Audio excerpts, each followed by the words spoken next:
ഇപ്പോൾ ആലത്തൂർ DYSP നമുക്കൊപ്പം ചേരുന്നു. Good evening sir, congratulations. 48 മണിക്കൂറിനുള്ളിൽ പ്രതിയെ പിടിച്ചു. ഞാൻ അങ്ങ് പറഞ്ഞതെല്ലാം കേട്ടു. ഇനിയിപ്പോൾ ഇന്ന് തന്നെ മജിസ്ട്രേറ്റ് മുന്നിൽ ഹാജരാക്കാൻ സാധ്യതയുണ്ടോ? ഇല്ല, ഞങ്ങൾ അദ്ദേഹത്തിന്റെ അയാളുടെ മെഡിക്കൽ കഴിച്ചിട്ടുണ്ട്. അതിന്റെ ബാക്കി കാര്യങ്ങൾ ഇനിയിപ്പോൾ നാളെ SP സാർ വന്ന് മീഡിയ ബ്രീഫിംഗ് ഉണ്ട്. പിന്നെ അയാളെ റിമാൻഡ് ചെയ്തിട്ട് ബാക്കി പിന്നെ കസ്റ്റഡിയിൽ വാങ്ങിയിട്ട് തെളിവെടുപ്പും കാര്യങ്ങളൊക്കെ അത് മനസ്സിലായി. പക്ഷേ ഇന്ന് തന്നെ മജിസ്ട്രേറ്റ് മുന്നിൽ ഹാജരാക്കുമോ? നാളെ പുലർന്നിട്ടേ ഉള്ളൂ? ഇല്ല, ഇന്ന് ഹാജരാക്കുന്നില്ല, നാളേക്ക് ഹാജരാക്കും. നാളെ പുലർന്നിട്ടേ ഉള്ളൂ. അവിടുത്തെ സാഹചര്യം ടെൻഷൻ ആണോ? ഇല്ല, അത് ആ കോളനിയിലെ കുറെ കുട്ടികൾ വന്ന് ബഹളം ഉണ്ടാക്കുന്നത്, അത് മാനേജ് ചെയ്തിട്ടുണ്ട്, വലിയ പ്രശ്നങ്ങളില്ല. അവിടെ ഇപ്പൊ പോലീസ് സ്റ്റേഷന്റെ പരിസരത്ത് സമാധാനം ഉണ്ടല്ലോ അല്ലേ?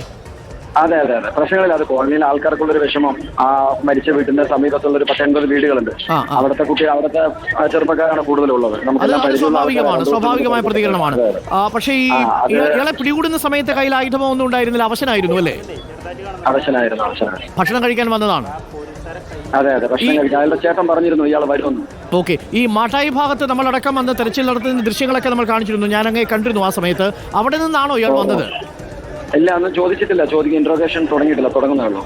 Okay. Thank you Shri Muraleedharan. എന്തായാലും 36 മണിക്കൂറിനുള്ളിൽ നമുക്ക് പിടികൂടാൻ സാധിച്ചു എന്നുള്ളതാണ് വളരെ പ്രധാനപ്പെട്ട കാര്യം.